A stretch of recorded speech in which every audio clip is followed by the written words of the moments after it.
Hello and welcome to my channel. My name is Tori. I'm a licensed therapist. I was also on reality TV, so I was on season 42 of Survivor. Still doesn't sound real, even when I say it. But what I'm going to go over in today's video is I'm going to give you 24 tips for your audition Survivor video. So number one, and this one might surprise you because you often hear the opposite of what I'm about to say. So some of the most common advice when it says, what should I do for my video? People will say, well, just be yourself. I kind of disagree with that. Here's why. I don't think you should just be yourself. What they mean by that is being authentic. Like, don't try to be someone you're not, obviously, because when you're on the island and you're starving and you're with crazy people that bring out all different sides of you, you're not gonna be able to hide. So if you're trying to act or be like someone that you've seen on Survivor and that's not really you, they're gonna see through that. But what I want you to do instead of just being yourself, I want you to be the most interesting, energetic, dynamic version of yourself possible. Because we all have really like normal, basic, dare I say boring aspects to who we are, but we also have some like really interesting, creative, energetic versions. And that's the version of yourself I want you to bring to Survivor. So don't be disingenuous, don't lie about stuff, but don't just be yourself either. Number two, this one is huge. If you don't slap me across the face with your energy in the first 5 seconds of your video, I don't want it.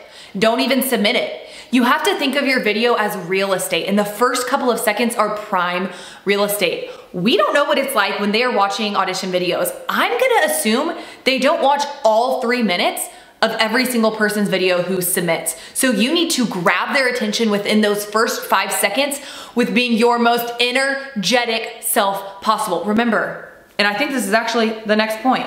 It's one of my points. At the end of the day, this is a television show. Of course, it's showing people's stories and you're getting the adventure of a lifetime and you're getting to play a game you love. But at the end of the day, they are casting people for a reality television show. They want you to be interesting. They want you to be engaging and dynamic in front of a camera. So you have to keep that in mind when you're shooting your video. You're giving them an insight to what it would be like to have you on the show in the islands of Fiji. So now to number 4, I think. I'm already gonna lose track, but I'll just tell you right now, there's 24 of these bad boys in this video. Okay, the next is you need to tell stories. I'm not saying you need to tell a sob story. Often, honestly, people kind of think, well, I can't be on Survivor because I don't have a sob story. I mean, there are stories that people have gone through and that's their life experience. You don't have to have a sob story. I would dare to say that you do have to have life experience. But when it comes to telling stories, I think probably one of the number one things the casting team is probably looking for is someone who can tell a story. Because what you have to imagine is what it's like to be on the island in Survivor. And when they're going to you with a confessional or they're zooming to you, they're looking at who can further this story, who can tell the narrative of what's unfolding on the TV screen. They are relying on the people they cast to tell the story that is shown to millions of people every Wednesday night when the show airs. So you have to be a good storyteller. And if you're not telling even one story in your audition video, I don't want it. Don't even submit it, okay? Okay, on to the next one. Okay, so here's something. Don't say, please don't, and I'm gonna be going over like to-dos of Survivor auditions. I'm also gonna go over to-don'ts. And this is one of the to-don't do this. Please do not say, and I hear this almost in every video. My job is gonna prepare me for Survivor because I'm gonna do really well in the social aspect because I work with all different types of people in my job. Young people, old people, people from all different walks of life. Yeah, that's your job. That's like every single job is that you are working with different people from different walks of life, different age groups. So I just really don't wanna hear you say that. That's not interesting to me. Okay, and then this kind of connects to the next one. I don't want you to say, I will be good socially in Survivor because, or I will be good in the physical portions because. No, I want you to tell me about your life, show me who you are, and through that, I will get a glimpse of, oh, they're gonna be really good socially, or like, oh, because of these things that they've told me about and what they've described about their life, clearly they're gonna be a physical threat when it comes to challenges.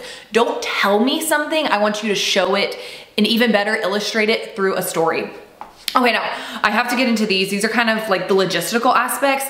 Please do not shoot vertically. If you have the black bars on both sides of your video and your video is like this big, that's wrong.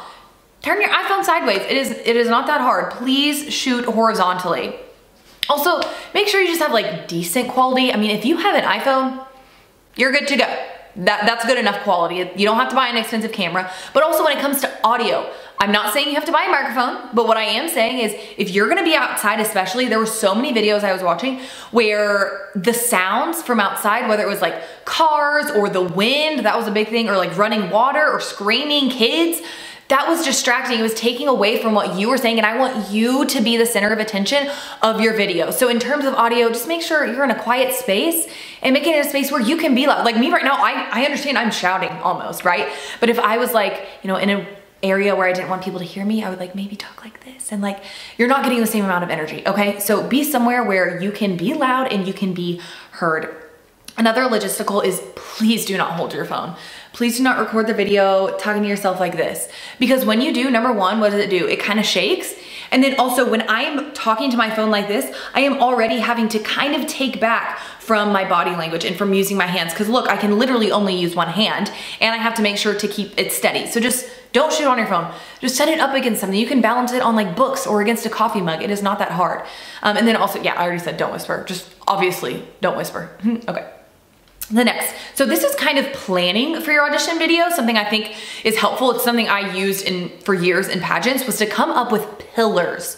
Okay, so a pillar is like a defining aspect of yourself that you want the casting team to know. I recommend coming up with about 3 to 4 pillars, and each of those pillars, I want you to then also identify a story you can tell with each of those pillars. So when I'm thinking back to my audition videos, I was really trying to have a pillar of Tori the therapist, like I understand psychology, human behavior, I'm a therapist, I wanna use that. Also the fact that I was a huge super fan. I honestly cannot remember the other 2. Oh, the fact that I was like, I'm quirky and that I'm the middle child of 5 kids. I think those were mine. And so I came up with a story for each one of those. For example, the super fan. I talk about the story where I saw Jonathan Pinner in the airport when I was 11 and I cried and I got a picture with him. When it comes to being quirky, I talk about how I've written a science fiction novella and I was on Quidditch. Being a middle child of 5, I talk about the stereotype that comes with that of like, you know, being kind of left out, the black sheep. But no, I was just a huge overachiever. I love my family. And I tied that into me being a super fan because every year on Christmas, my whole family would binge watch an entire season of Survivor. And my mom even auditioned for Survivor 3 times. I wanted to live out my family's dream. Like, do you see how much more interesting that is than me just saying like, I'm gonna be good at Survivor because I'm competitive and I work with people. They've heard that 100 times. I don't wanna hear that. Okay, and then here's the thing. If you don't have something interesting about your life, please don't worry. Number one, you can't go do something interesting, right? Like maybe pick up a hobby or get into something that becomes part of who you really are, something you enjoy. You know, so many people, you kind of are confined to like a 9-to-5 job and then you come home and that's kind of it. You just go through the motions. Like if you're wanting to be on Survivor, you're probably craving this sense of adventure. So try to incorporate that in your everyday life. Like expand your horizons, do things, take up a hobby, join different clubs, and that could become the interesting thing about you. Like, I'm really only interesting because of like the things that I've done and tried, and why can't you do that now and then put that in your audition video? Okay, this is just kind of a personal preference, which if you watch my audition video, I did this multiple times. I think it's really good to show yourself in different backgrounds, in different styles, kind of like different angles almost. Now this is by no means something you have to do, but I do think it is helpful to see someone in different lights. For example, when I'm watching y'all's audition videos, sometimes you'll like put clips of photos or small videos in your thing and I'm like, I don't even recognize you there. So it's really important to kind of show the different versions of yourself. For example, like I can look very ratchet, homeless, all the things. And then I can also put on a sequin dress, big earrings, and my full pageant hair and makeup. But just showing yourself, even if it's just as simple of like changing outfits every once in a while and just shooting at a different part in your house or a different angle in your room, I think that just adds a little bit of interest and shows some form of difference in, I don't know what I'm trying to say there. Hopefully you get the point. I'm not gonna edit this out. Okay, so here, this one's big. All right, there is a difference between seeming desperate to play Survivor and being very passionate and determined to make your dream come true. So I don't think it's a good thing to say, you know, oh, well, I just quit my job, or oh, I just graduated, so I don't really have anything to do. Like, I really want, you know, to play Survivor. Like, that doesn't really sound that good. That sounds a little more desperate. If you're like, please call me, like, I want to be on Survivor so bad. Then, like, they're going to be able to smell desperation, and I don't think that's a good look. It's very different from like, I am so passionate. I believe that I am meant to play this game. I've been auditioning since the day I turned 18 years old. I believe that this is for me, so I'm just waiting for you to call me back. Like those are two very different things. The underlying message might be similar if you really want to be on Survivor, but just don't come across as desperate. Okay. Now, when it comes to like giving your pitch or like trying to sell yourself in terms of how you'll play Survivor, I really recommend saving that for the end. Don't start your video talking about, oh, this is my strategy, this is what I wanna do, this is how I'm gonna be socially, physically, all those things. No, I wanna be invested in you first. I wanna learn about you and your story and your life before I ever hear you talking about how you're going to be in Survivor. Because if I can get a good perspective and understanding of you as a person through your video, just talking about your life, I'm gonna be able to picture what you would be like in Survivor. So this is also a way to avoid it being like salesy. Okay, so kind of a theme I want you to think of is you want the viewer to become emotionally invested in you. So a way to do this is to refrain from just being very surface level, generic, basic, saying things that they've always heard, you know, I'm competitive, I have a fan, I wanna be on Survivor. No, I wanna be emotionally invested. When I'm reviewing audition tapes, I love it when I am like in someone's story, when I can sense their pain, their struggles, their highs, their lows, when you really go beyond like the surface level of, I don't know, being salesy, and you get me to connect emotionally with you. If you can do that in your video, I think that's really gonna set you apart, because I haven't seen a whole lot of that. This one I've kind of said multiple times, but it's a whole point just because it's that important. Do not be generic or basic. If you think you've heard someone say that before, or it's kind of basic, anyone can say that, just don't say it. Be as specific and detailed as possible. I'm guessing if you're watching this video, or if you're playing for Survivor, you're probably a fan of Survivor. So instead of just saying, I really want to play Survivor, it's my long dream, my lifelong dream. No, tell me why. Like, tell me what got you into Survivor. What is it about Survivor that you like? Why, right? More than just, I really want to be on Survivor. Same with, I'm competitive, or I'm smart, I'm a social person. Those are really basic things, and that's not really telling me anything about you. I want you to give me examples, details, even better, a story. And this kind of goes into another point. It's like, why Survivor specifically? Because if you just want to be on reality TV, there's so many other reality shows that you can be on. If you just want this sense of adventure, I mean, you can go skydiving or backpack through Europe or go camping. Like, why Survivor? Because when you think about Survivor, you're signing up to go live on a deserted island with a bunch of strangers. You're gonna starve, you're gonna push yourself. Like, why is that enticing to you? I think something really helpful, at least when I'm watching videos, is when people explain what players they are like, or they would maybe play a similar game to. Now please, here's a caveat. Do not say Boston Rob, Parvati, Sandra, Tony, any of like the big names. That's really generic, that's really basic, because that's really overused. Of course people wanna play a game like that. Are you actually going to? Probably not. That's why they're the greats, because not a whole lot of people have played such amazing games like they have. So choose other people than that, because what that's also going to do is that's going to show your fandom of Survivor and how you know the game, and you know more than just the main players that many people have heard of, even if they're not a devout Survivor fan. Okay, another thing too is there's really no rule about how often you can apply. I mean, this is just me and my story. I would audition multiple times a year. Like, I was trying to figure out what version of myself was really clicking with them. And once again, they're all very authentic versions of who I am. But I mean, the biggest example is like me as a therapist, me in a therapy setting. If I am your therapist, that is a very different Tori that you're going to see than me when I'm freaking leading a game night at my house, when I am so loud and obnoxious and I'm beating everyone and they're crying and they never want to come to my house again because I was beat them. Like, those are two very different parts of myself. And so I would do one video showing this part, and then I'd submit another video showing this part. Or if I got edits or inspiration in the middle of casting cycle or towards the end, I would send another video. There's no rules. I mean, there's also a difference between being like inappropriately annoying and badgering and being passionate about your dream. I don't think there's anything wrong with that. Okay, please keep your videos under 3 minutes. when I see a video that's like 6 minutes, even 4, to me, I'm a big rule follower. And so automatically, if I was a casting person, I'd be like, oh, this person can't follow directions. How can I expect them to like follow the directions on the island or comply with the rules if you're not gonna stick to something as simple as keep your video at 3 minutes? Another thing is you are not gonna be able to get everything about yourself across in 3 minutes. That's kind of the point. You want to give the main highlights. That's why I recommend only 3 to 4 pillars, even at that, in each video. Because yeah, you could go into every detail of your life and how you're gonna play Survivor and all these things. But that's gonna be too much. You want them to be hooked enough to want to call you, want to learn more, and want to even see you on Survivor. Oh, this one. Please do not say anything negative about yourself. I wrote down different examples I've heard, like, oh, my biggest weaknesses are, or call me, you know, or not, whatever, up to you. Another one is, oh, I'm worried about living on an island because I don't think I'd be good at it. Or, you know, I'm not the smartest person. Or you say an achievement and then you're like, but it was okay. I mean, there's only like 5 other people I was competing against. No, do not give them any reason to think something negatively about you, and don't take away from your own achievements. If you competed in a competition and you won first place, but there was only 3 people, I mean, why take away from yourself? It's still amazing you won first place in a competition. Don't be like, but I mean, there was only 3 people, so like what? Because now you just put a negative thought in my mind as the viewer that I didn't have otherwise. Okay, please do not read from a script. That it's very obvious, and you have to make eye contact with the camera.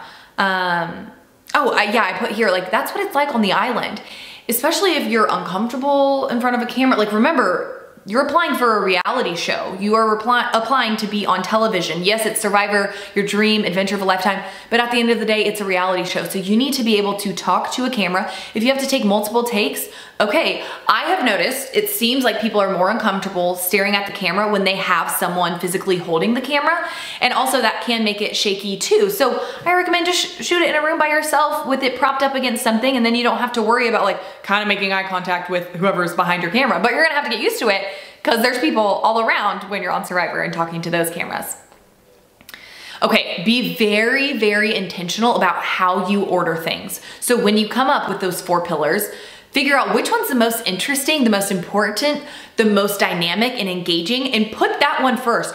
I want you to start your audition video with a bang. Don't wait until the very end of your video to like give the biggest hook or, you know, the most interesting thing, because you don't know if they're going to make it that far in your video. So why wait to show the most interesting and dynamic aspects of yourself? Your video is real estate. Put the most important things at the beginning so that they get that right off the bat, and then they're going to be interested to continue hearing more. Okay, so even me watching videos, when I watch, like, I wanna like the person that I'm watching. Like, I wanna already root for you and be like, cause that happens so often whenever I'm watching your audition tapes of people who wanna be on Survivor. I'm like, you are so awesome. Like, I want you to be on Survivor. I want your dream to become true. I think you'd be awesome on the show. That is what you want the casting person to experience when they're watching their video. I even saw this interview that Jeff Probst did years ago where he talks about they're no longer casting like the villains. They don't want people to be hated. It's very ironic coming from me, who ended up kind of being a villain character type, which I had no idea. I thought it was gonna be America's sweetheart going into it, and they probably saw, because I mean, I do understand how my personality can come off a bit aggressive and maybe even polarizing, but they want people on the show who people are going to like and become emotionally invested in. So don't be a brat, don't be a douchebag, don't be rude. Like, there's a difference between having a strong personality, having an edge, being able to banter and just like pop off, versus like being rude where you're gonna be like a villain. There's not casting those people. When I watch Survivor, I wanna fall in love with people and be rooting for you to win. So present that version of yourself. Okay, and last but not least, this is literally not the least, because it is the most important. And just bear with me, okay? Because at first you're gonna be like, yeah, whatever. No, I need you to hear me. The most important thing when it comes to auditioning for Survivor, if you wanna be on the show, is you can't give up, okay? I auditioned for 6 years. 6 years, and guess what? I did not hear a peep until year like 3 or 4. I heard nothing. I had no validation, nothing. And then a casting producer contacted me, had me fill out an application, and then nothing. I heard nothing until year 6 when someone else contacted me. It wasn't even the same casting person. It was in year 6 that I finally got to be on Survivor. And if I would have given up after 1 to 2 years, even 3 years, I'm not hearing anything, I think most people would understand, right? It's like, okay, clearly I'm getting the message. But no, I believed in my heart of hearts that Survivor was going to be part of my story and part of my life experience. I believed it so strongly. I was willing to put in the work on myself, submit new audition videos, and most importantly, not give up on the dream that I knew I was going to accomplish. I was just waiting for the people in casting and for Jeff to finally see it in me. And I think, like, even looking back, 18-year-old Tori on the show, holy crap, we don't know what that would look like, versus me when I was 24 years old and like now I'm 26. How did time fly? Ew, I feel old. But you just really can't give up, because that is the only way to guarantee that you will never be on Survivor. That's the only way to guarantee, is if you stop applying. You know, and it can feel really discouraging if you feel ghosted or if you haven't heard anything in a while. But even after I got contacted in that 6th year, a couple months went by when I didn't hear anything, and I just had to believe that things were being worked on in the background. You know, think of all that they have to go through, and they're pitching you at different meetings, and they're figuring out who's a good fit. So I even would tell myself, like, because I knew I was probably competing for like 1 spot on a season, you know, like the type or the role that I would kind of fill, which they're looking for real people, but you know, they're looking for different ages, races, backgrounds, all that kind of stuff, personality types. I knew there was probably 1 to 2 spots on a season that I was fighting for. And so I understood if I wasn't hearing back for a couple of years, they just maybe already had someone in my spot, or I wasn't gonna be a good fit with the other people. You know, they just needed me and Roxroy to be on a tribe together. But I just believed that it was for me, and I was just waiting. And I had said, before I ever got on Survivor, I will audition even if it takes me 16 years. I believe that's how long it took Chrissy Hoffbeck. And so you just have to believe that this is for you. Not everyone's meant for Survivor. Not everyone's meant for TV. I'm sorry, but you can be a huge Survivor fan and want that, but like maybe you're just not made for TV.